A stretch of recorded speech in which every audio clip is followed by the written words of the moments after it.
Durante 40 anos, seu José salvou vidas, sem nunca entender completamente como. Imagine um homem comum. As mãos calejadas pelo trabalho, o sorriso tranquilo, a rotina simples. Nada em sua aparência gritava herói. E, no entanto, uma sombra de proteção parecia seguir seus passos. Era um farol silencioso em meio à névoa do acaso. Aqueles que conheciam seus feitos chamavam de sorte. Uma coincidência miraculosa. Outros, mais poéticos, atribuíam a uma intuição aguçada, um pressentimento incomum. Mas a verdade era muito mais profunda, mais assombrosa e mais bela do que qualquer explicação terrena poderia revelar.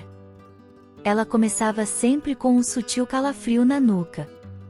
Um sussurro no limiar da audição, um sonho vívido que não pertencia a ele. Eram avisos. Alertas de vozes que não vinham deste mundo, mas que se importavam profundamente com ele. Espíritos guias, protetores, que escolheram um homem humilde como canal para evitar tragédias que manchariam de luto incontáveis famílias. Esta não é apenas a história de um homem. É a história do invisível que se faz presente. Da compaixão que ultrapassa a barreira da morte. E da missão silenciosa de seu José, que, movido por forças que não compreendia, mas nas quais confiava com toda a sua alma, se tornou o anjo da guarda de uma cidade inteira. Prepare-se para mergulhar em relatos que desafiam a lógica, onde o toque do além interrompe o curso do destino e onde a maior das forças se revela na mais suave das vozes interior. Imagine acordar com um peso no peito que você não consegue explicar. Uma inquietação que não vem de um pesadelo, mas de um lugar mais profundo, como um alarme silencioso que só sua alma consegue ouvir.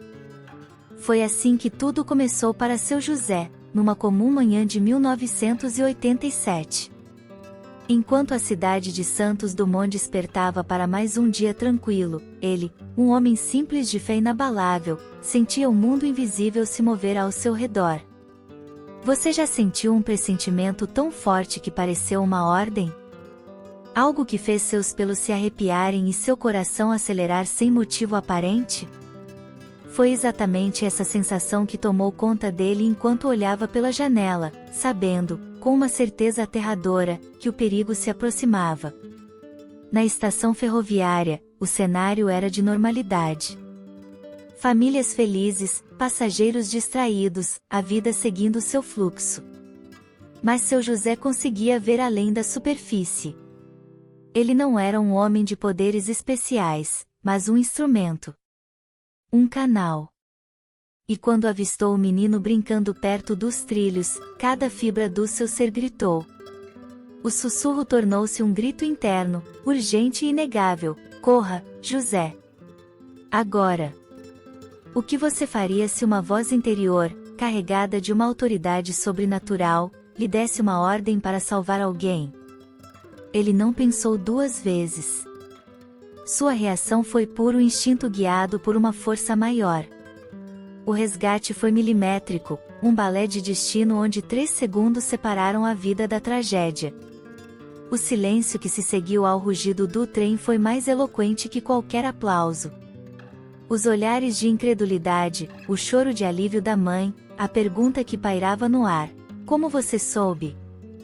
E a resposta mais misteriosa de todas: eu senti. Esta cena, por si só, já seria suficiente para marcar a vida de qualquer homem. Mas e se eu te disser que este foi apenas o primeiro aviso? Apenas o ensaio para o que estava por vir. Porque os espíritos não agem por acaso. Eles testam, preparam e fortalecem seus instrumentos. O verdadeiro desafio, a prova que colocaria a fé de seu José à prova mais extrema, ainda estava por vir, e envolveria não uma criança, mas centenas de vidas, e um aviso que chegaria não como um sussurro, mas como um pesadelo aterrorizante que se repetia todas as noites. O que você faria se os mesmos sonhos se repetissem, mostrando uma catástrofe iminente, e só você pudesse evitá-la? Como convencer as autoridades, os céticos, uma cidade inteira, a acreditar em um pressentimento? A história de seu José está apenas começando, e o próximo capítulo vai te fazer questionar tudo o que você acredita sobre intuição, destino e a fina linha que separa o nosso mundo do outro. Fique conosco, porque a parte mais arrepiante e emocionante desta história ainda está por vir. Sua curiosidade é a nossa prova de que algumas histórias precisam, urgentemente, ser contadas. Não perca o próximo tópico. A verdade vai surpreender você. Os anos se passaram, e o que começou como um evento isolado transformou-se em um padrão misterioso. Os pressentimentos de seu José não apenas continuaram, eles se intensificaram, tornando-se cada vez mais frequentes e assustadoramente precisos. Em 1993, foi um aperto no coração que o fez impedir que um jovem casal, recém-casados e com toda a vida pela frente, embarcasse no trem das 15h40. Horas depois, as notícias chegavam: o trem descarrilara a 20 quilômetros da cidade, deixando dezenas de feridos. O alívio do casal salvou se misturava ao peso da responsabilidade. Como explicar que uma voz interior ditara sua ação? Em 1998, foi um cheiro de fumaça que só ele conseguia sentir, horas antes das chamas de fato surgirem. Seu alerta precoce sobre o princípio de incêndio no depósito não apenas salvou o prédio histórico, mas resgatou 3 funcionários que estavam presos em um escritório trancado, sem saída. A gratidão deles era visceral, mas as perguntas sem respostas começavam a corroer a simplicidade da vida de seu José.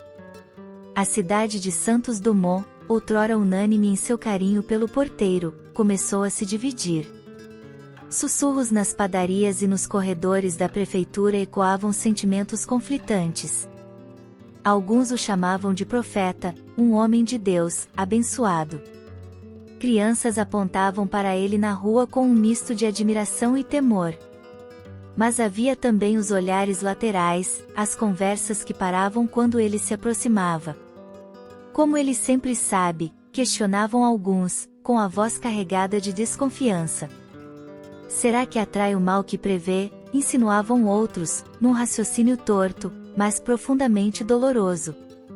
A semente da dúvida alheia começou a germinar em seu próprio coração. A pressão, silenciosa e constante, começou a moldar suas noites. Por que eu? Perguntava ele ao céu estrelado, sentado sozinho na varanda enquanto a cidade dormia. Por que essas vozes escolheram um homem simples, sem estudo, que só queria uma vida tranquila? As lágrimas que molhavam seu rosto não eram de medo, mas de uma solidão profunda, a solidão de quem carrega um segredo maior do que si mesmo. Maria, sua âncora há décadas, assistia àquela transformação com o coração apertado. Uma certa noite, vendo-o mais abatido que o habitual, ela o encarou com ternura e preocupação. José, meu amor, talvez você devesse procurar ajuda médica. Conversar com um doutor. A resposta dele, no entanto, saiu não como um grito, mas como um sussurro carregado de uma certeza absoluta e angustiante. Não é loucura, Maria. Eu sinto que não é. É real, é tangível. Mas, meu Deus, eu não sei mais como lidar com isso. O peso é cada vez maior. Era a confissão de um homem dividido entre a fé no que experimentava e o cansaço de ser o escolhido para uma missão que não pediu. E então, veio 2001. O momento mais difícil, a prova final de sua já abalada resistência. Ele acordou não com um sussurro, mas com um grito interno que ecoava em cada fibra do seu ser. Um pânico visceral, suor frio ensopando sua camisa de dormir, um coração acelerado como se fosse explodir. A sensação era diferente de tudo antes, uma névoa espessa de urgência e terror. Um acidente terrível vai acontecer, ele conseguiu articular para Maria, com a voz trêmula e os olhos arregalados. Muito maior. Muitas vidas estão em perigo. Mas o dom, outrora tão claro, agora parecia um rádio sintonizado em múltiplas estações ao mesmo tempo. Desta vez, a mensagem chegava distorcida, fragmentada, impossível de decifrar. Era um coro de vozes desesperadas sobrepostas, uma tempestade de imagens confusas em sua mente, metal retorcido, gritos abafados, o som de um impacto colossal. O onde e o quando estavam envoltos em uma névoa impenetrável. Pela primeira vez, ele tinha a certeza da tragédia, mas estava cego para impedi-la. E agora, caro leitor? O que faz um homem quando recebe o aviso, mas não a solução? Como salvar aqueles que não se sabe que estão em perigo? A próxima parte desta história é o momento de maior tensão na vida de seu José. É a hora em que a fé colide com o desespero, em que um homem comum, sem um mapa, terá que confiar cegamente em vozes que não consegue mais entender. A tragédia se aproxima, invisível e implacável, e o tempo para decifrar o enigma está se esgotando. Não perca o desfecho desta história extraordinária, onde o destino de centenas repousará sobre os ombros de um único homem e sua conexão com o invisível. A próxima atualização vai deixar você sem fôlego. Acesse nossas notificações e ative o sininho para ser o primeiro a saber como essa batalha contra o tempo e o desconhecido terminará. A vida de muitas pessoas depende do que você vai descobrir a seguir. A escuridão que envolveu seu José naqueles dias era mais densa que qualquer noite sem lua. O homem que por anos fora uma âncora para tantos, agora sentia-se como um barco à deriva em um mar de vozes conflitantes. O peso do dom que carregava transformará-se em uma cruz tão pesada que seus ombros, acostumados ao trabalho braçal, já não conseguiam suportar. O desespero é uma solidão que nem mesmo o amor de Maria conseguia penetrar. E é justamente no fundo desse poço, onde a última centelha de força própria se apaga, que a verdadeira transformação começa a brotar. Você já chegou a um ponto em sua vida onde percebeu que não poderia mais contar apenas com suas próprias forças? Foi com os passos arrastados pela dúvida e o coração pesado de cansaço que seu José cruzou a porta do Centro Espírita Allan Kardec. Seu Manuel, o dirigente, não precisou de muitas palavras. Seus olhos, marcados por décadas de estudo e compaixão, enxergaram imediatamente a tormenta na alma daquele homem. José, sua voz era um bálsamo, um porto seguro na tempestade, você não está louco. A sua aflição é a do instrumento que ainda não compreende a mão que o toca. Ao abrir o Evangelho segundo o Espiritismo, suas palavras não eram uma leitura, mas uma revelação direta para aquela ferida aberta. Os espíritos protetores velam pelos que devem cumprir uma missão e os assistem em suas necessidades. A pergunta que jorrou do coração de seu José era a mesma que muitos de nós fazemos em nossos momentos de maior angústia: mas por que eu sinto tanto peso, seu Manuel? Por que a confusão? A resposta veio simples, mas revolucionária: porque você ainda luta, meu filho. Você recebe os avisos, mas resiste à conexão. É como tentar ouvir uma melodia delicada enquanto bate panelas. A sintonia requer entrega, não força. Aquela foi a chave que destravou uma prisão interior. Não se tratava de um fardo, mas de uma parceria sagrada. Não era sobre ele, José, mas sobre o trabalho que precisava ser feito através dele. E naquela noite, algo fundamental mudou. Ajoelhado em seu quarto simples, com o cheiro das rosas brancas do jardim entrando pela janela, seu José não pediu para que os avisos parassem. Ele não suplicou por alívio para si mesmo. Pela primeira vez, sua oração foi de rendição total: meu Deus, se esta é minha missão, não me deixe ser um obstáculo. Que eu seja um canal limpo e aberto para vossa misericórdia. Usai-me conforme vossa vontade. E então, aconteceu. Não um milagre espetacular, mas uma paz profunda, silenciosa e avassaladora que desceu sobre ele, lavando-lhe a alma. As vozes não sumiram, elas se transformaram. A cacofonia angustiante deu lugar a uma orientação clara, amorosa, firmemente ancorada em uma presença de proteção inabalável. E na manhã seguinte, a clareza foi solar. Como se uma névoa densa tivesse se dissipado, ele não apenas sentiu o perigo, mas soube. A imagem da ponte ferroviária sobre o rio se imprimiu em sua mente com uma urgência calma e direcionada. Suas pernas, outrora pesadas pela incerteza, agora o carregavam com uma determinação sobrenatural. A cena que se descortinou ao chegar lá era de arrepiar. Uma das principais estruturas de sustentação estava corroída, severamente danificada, um acidente anunciado esperando pelo gatilho certo. O trem cargueiro das 14h30, com seus 40 vagões abarrotados, seria esse gatilho.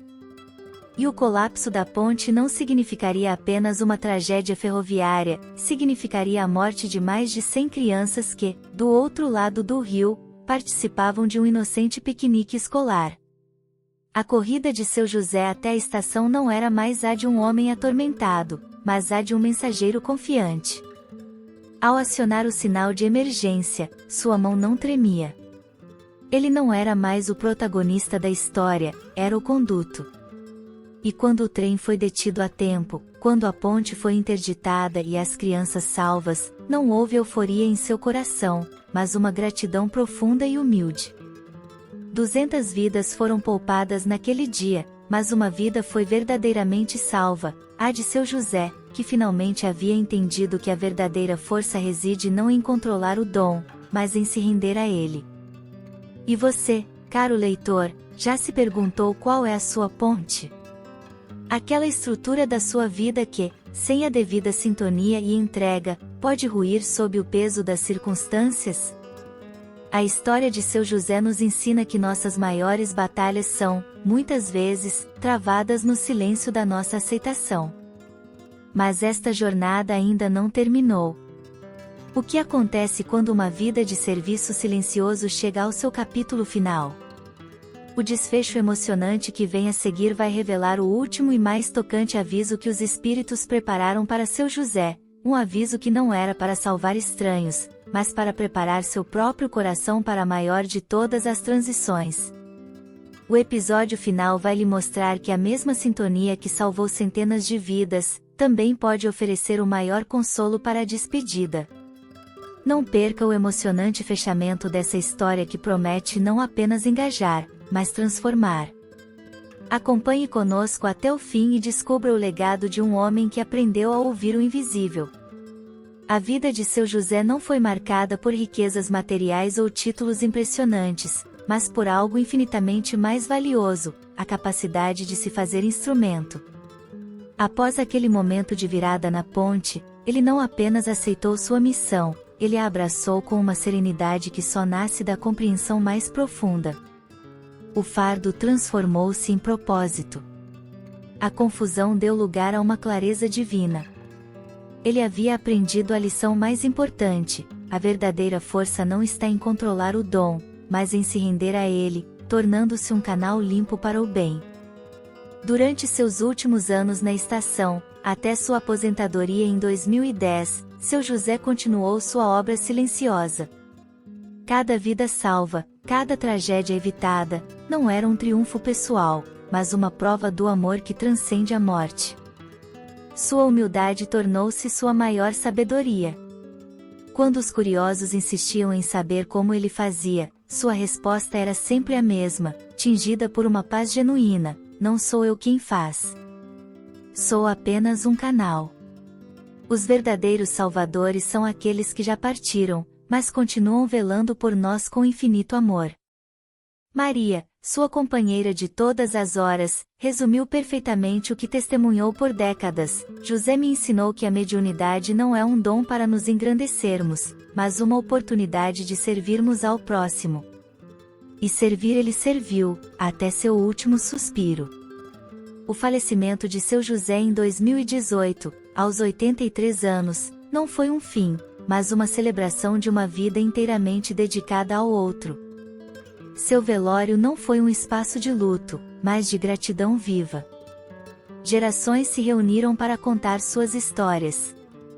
E talvez o momento mais comovente tenha sido quando o homem, outrora o menino salvo dos trilhos em 1987, agora com seus próprios filhos ao colo, declarou entre lágrimas que cortavam o silêncio: "Seu José não salvou apenas a minha vida naquele dia, ele salvou toda a minha descendência."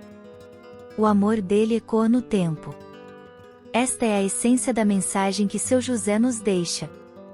Fora da caridade não há salvação, como nos ensina Kardec. A história dele não é sobre um super-herói, mas sobre um homem comum que escolheu escutar e confiar. É uma prova tangível de que o amor daqueles que partiram nunca nos abandona. Eles sussurram, consolam, protegem e guiam nossos passos, se estivermos dispostos a afinar os ouvidos da alma. E você? Já ouviu seus sussurros? A história de seu José pode parecer distante, mas a verdade é que ela ressoa em cada um de nós. Reflita por um momento. Quantas vezes você já sentiu aquela intuição forte para mudar de caminho, e depois descobriu que havia um perigo ou problema na rota original? Já teve um pressentimento inexplicável para ligar para alguém, e essa pessoa estava precisando exatamente da sua voz naquele momento? Um sonho vívido que trouxe um alerta ou uma mensagem de conforto que fez todo sentido ao acordar? Esses não são meros acasos. São os fios que conectam nosso mundo ao plano espiritual, os sussurros dos nossos próprios guias. A mediunidade, em sua expressão mais simples, é essa sintonia. Ignorar esses sinais é como fechar a porta para uma ajuda celestial que está sempre disponível. E agora, eu pergunto a você: qual foi o momento em que uma intuição, um pressentimento ou um acaso inexplicável mudou o curso do seu dia ou até da sua vida? Compartilhe nos comentários abaixo. Sua experiência pode ser a confirmação que outra pessoa precisa para começar a confiar na própria intuição. Gostou desta jornada de fé e coragem? Se a história de seu José tocou seu coração e fez você refletir sobre as conexões invisíveis que nos guiam, deixe seu like para nos mostrar que quer mais conteúdos como este, que exploram a fé, a superação e os mistérios do mundo espiritual. Inscreva-se no canal e ative o sininho para não perder nenhuma das nossas histórias que unem emoção, reflexão e esperança. Juntos, podemos manter viva a mensagem de que o amor é a única força que realmente importa, e que nunca, nunca estamos sozinhos. Um abraço fraterno, e até a próxima história.